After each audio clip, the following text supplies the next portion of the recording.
네, 글로벌 핫 이슈 시간입니다. 간밤 어떠한 재료들이 시장에 영향을 미쳤는지 확인하도록 하겠습니다. 네, 이 시간 이투데이 민태성 부장과 함께하도록 하겠습니다. 부장님 안녕하십니까? 안녕하십니까? 어서 오십시오. 네, 내용들 하나씩 확인해 보기 전에 헤드라인으로 정리해 드리겠습니다. 미국의 소비 경기를 반영하는 소매 판매 실적이 5개월 만에 최대 증가폭을 기록했습니다. 전월 대비 1.1% 상승했습니다.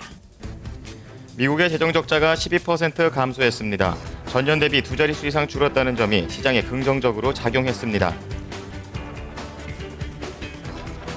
1월 유로존 산업 생산이 예상보다 부진했던 것으로 나타났습니다. 1월 유로존 산업 생산은 전달보다 0.4% 줄었습니다. 네, 고점에 대한 부담감 속에서도 뉴욕 증시의 상승 랠리는 이어지고 있는 모습인데요. 네. 자, 오늘 장에서 호재가 된 재료들을 살펴보면 경제 지표를 좀 꼽을 수 있겠습니다.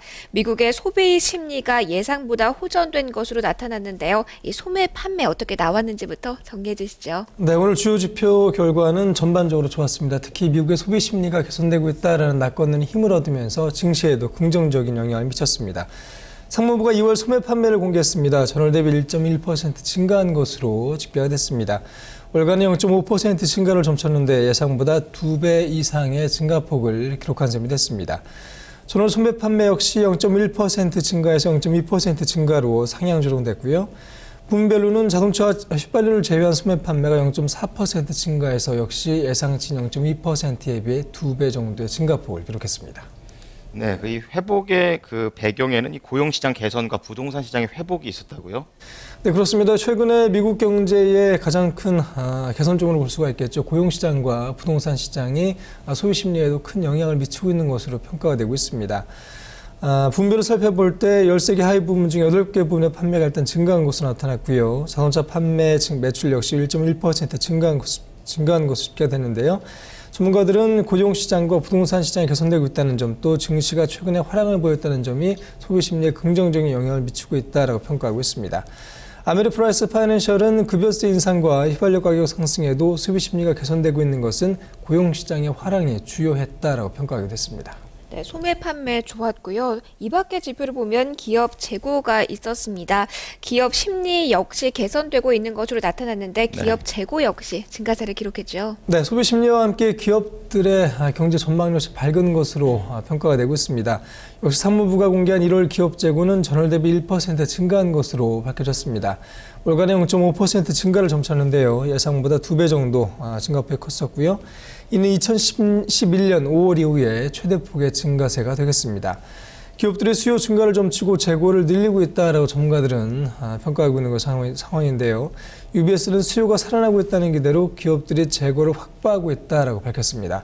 또 가계 지출 역시 양만 수준으로 늘어나면서 기업들의 매출 전망도 밝아진 상황이다라고 덧붙였습니다.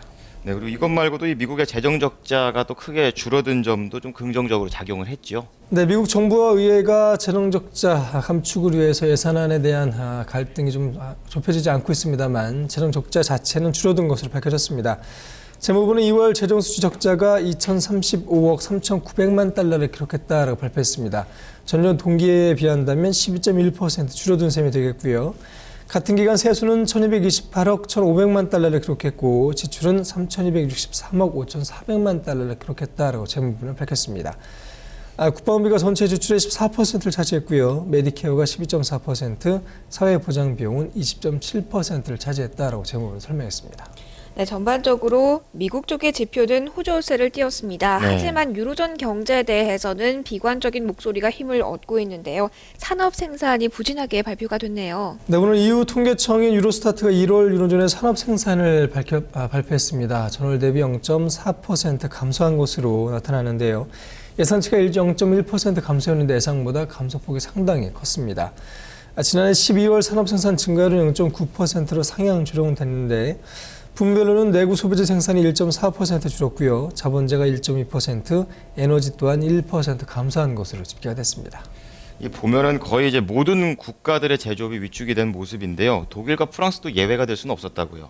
네, 유로존 최대 경제 국가인 독일과 2위 경제 국가인 프랑스의 지표가 부진했다는 부분에 특히 우려를 사고 있습니다. 유로스타트에 따르면 독일의 산업 생산이 지난달에 0.4% 감소했고요. 프랑스 역시 1.1% 줄어든 것으로 집계됐습니다. 스페인의 산업 생산이 0.6% 증가했다는 부분 정도가 긍정적으로 해석이 됐습니다. 전문가들은 유로존 경제가 5분기 연속 마이너스 성장을 면치 못하고 있는 상황에서 올해 역시 경제 전망이 특별히 밝진 않다라고 평가하고 있는데요. 고용시장도 불안한 상황입니다. 유로존의 실업률은 11.9%로 사상 최고치를 기록한 바 있습니다. 오늘 유럽 쪽에서는 이 지표가 부진했다는 점도 악재로 꼽을 수가 있겠고요. 네. 이 밖에 이탈리아에서 3년 만기 국채 입찰에 나섰는데요. 낙찰 금리가 이전에 비해서 좀 상승했다는 점, 2.75% 금리인데요. 이전보다 2.3%에서 2.75%까지 올랐다는 점 역시 부담으로 작용했다는 점도 좀 확인을 해보셔야겠습니다. 자, 이러한 소식들 속에서 유럽 증시 혼조세로 거래가 마감이 됐네요. 네, 유럽 주요 증시는 등락에 엇갈리는 혼조세를 연출했습니다. 영국 증시가 0.51% 빠졌고 프랑스 증시 역시 0.02% 하락하는 약보합권에서 마감했습니다. 독일 증시 정도가 0.06% 오르는 강보합권에서 장을 마감을 했는데요.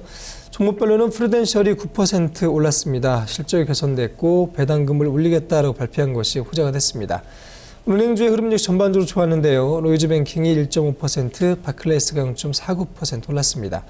원자재주는 약세를 보였습니다. BHP 리튼이 1.3%, 리오틴토는 2% 빠졌습니다. 네, 마지막으로 상품 시장은 어떻게 마감됐습니까? 오늘 주요 상품 가격은 내림세로 장을 진행하고 있습니다. 국제유가가 0.11% 하락한 92.43달러로 시간의 거래에서 진행되고 있는 모습이고요. 금값 역시 0.3% 하락해서 1,587달러를 기록하고 있습니다. 네, 민태정 부장님 오늘 말씀 감사합니다. 감사합니다. 고맙습니다. 네, 오늘 글로벌 핫 이슈 시간에 나온 내용들 다시 한번 헤드라인으로 정리하겠습니다.